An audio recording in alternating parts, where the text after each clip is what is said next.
Ang tingin ni Cabagnot, lalong pinalalabas yung kanyang galing. Well, especially those that are playing in the other positions. Siyempre, ang matatamaan doon ay guys like Jonas Villanueva at saka si Denok Miranda dahil silang dating position nila yun eh.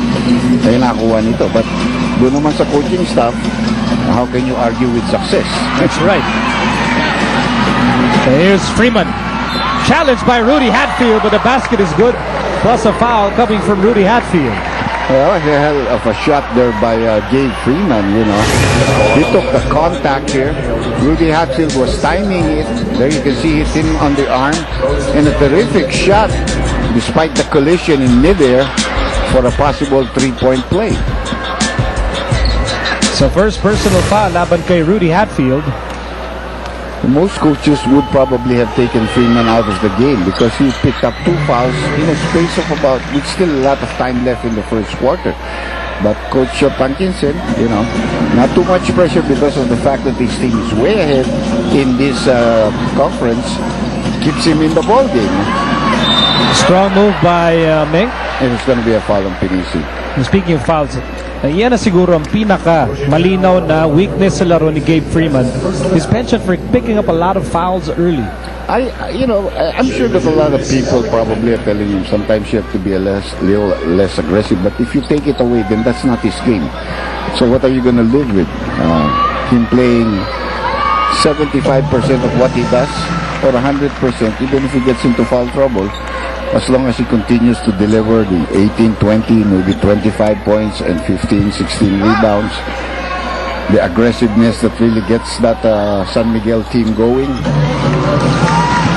Eric Meck's really been having a very good 4 or 5, 6 games now, ever since he was inserted into the starting unit for the Barangay Ginebra Kings. Is Washington backing down Ambrose. Washington fires. Freeman with a rebound. Goes up without the leather. And Ginebra's on the run. Here's Miller. Fires a 3. Yes, sir! 3 3-point shots already for Willie Miller. Baka next game, hanapin na naman ako. Magkalaban na rin yan.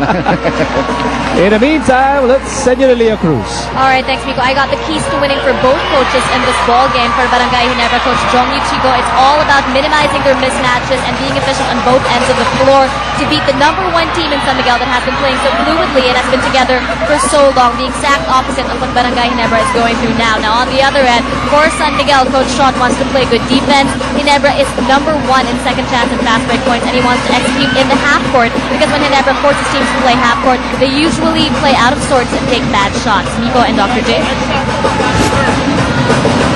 So those are the keys to winning for both teams. 5.5 remaining in the opening quarter. Rudy Hatfield drop step and trying to muscle his way through, and they'll say it's last touch on Eric Meng. A couple of substitutions here. Miranda coming in for Ontiveros and Arwin Santos coming in for Mick Pinisi. You know, San Miguel going a little bit smaller in size, in height, but definitely a powerful scoring team and a quick one too that they have on the floor right now. The Beermen are down by 7 points. Here's Cabagnot. Drop pass. Oh, nice pass para kay Freeman, and Freeman falls hard. Nagapat si Gabe Freeman. He might have hurt his wrist a little bit. Actually, magandang foul yung kay Ambrose because he went after the ball. Look at this. He goes behind, he gets him on the ball, but on the way down, he hits him on the shoulder. E nawalan ng balanse dito si Gabe Freeman, kaya nga hindi niya matukod ang sarili niya coming down. As you can see, helpless siya. Pero tough cookie here. So he's at the free throw line. So second personal against the Ginebra import. And I can't help but agree with what you said, Dr. J. If you try and tame Gabe Freeman, you might actually kill his game. Yeah. And I guess the same can be said if you try and tame, let's say, like a Ronald Tubig. Yes. Because these are players who thrive on energy. Yung mga katikiti yung mga yan eh. I'll give you another thing in sport. If you let a racehorse gallop all the time, he's not gonna run anymore. That's right. No? Ayaw ng tumakbo niya. No? Na ano yun eh. Baga nasisira yung natural na tempo ng isang competitor. Now Willie Wilson is now part of this ball game. Here's Meng. Nenk against... Nice pass for Miller, but he fails to convert. And now Cabagdon and the Beermen are on the attack.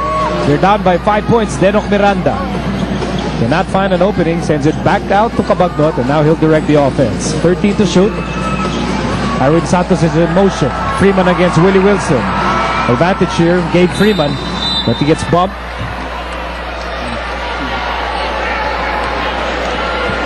Now you can see that there was a wood there, what we call the hand on the back of Gabe Freeman being put there by Willie Wilson while Freeman was making a move to the basket. It's not allowed. Willie Miller is being replaced here by Mark Tagiwa. So an early start here for Willie Miller, and a good one at that.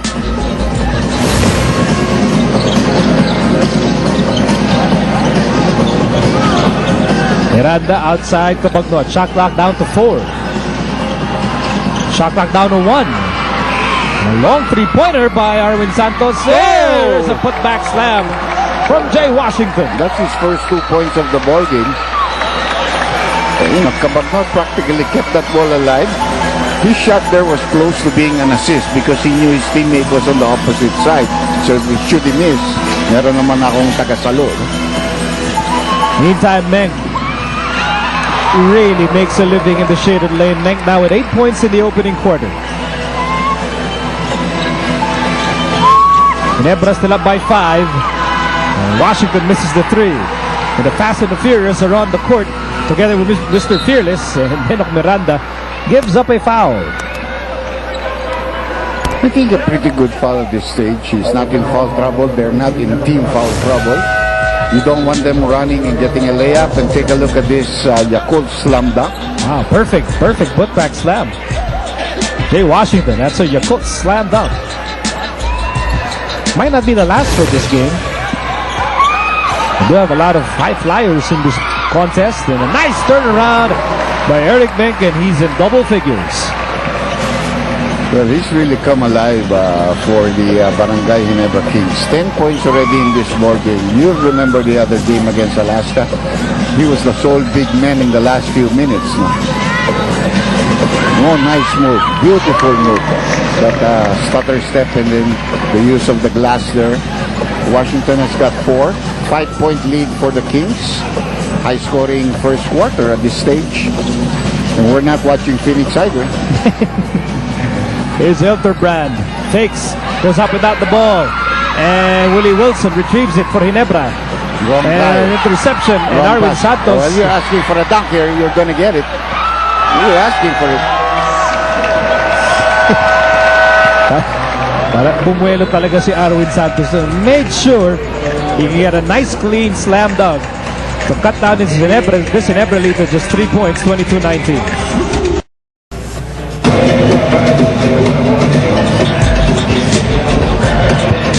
Back with us in time to witness this Yakult slam dunk. Enjoy that move by Arwin Santos. San Miguel battling back here in the opening quarter after trailing by as many as 7 points. Now it's just a 3-point game with 2:54 remaining in the first period. Mr. Henry Cowanco, part of the Big Dome crowd. I haven't seen him for a long time. I think we should call him governor-elect of the province of my wife, Tarlac. And of course, Commissioner Sani Barrios. Si attorney ang ating ngayon sa technical committee together with Mr. Ronnie Guevara. And we welcome Ronald Tobid in this game with that 3-pointer. And he also welcomes us. Yes, balik sa anin ang abante ng Ginebra. Here's Washington.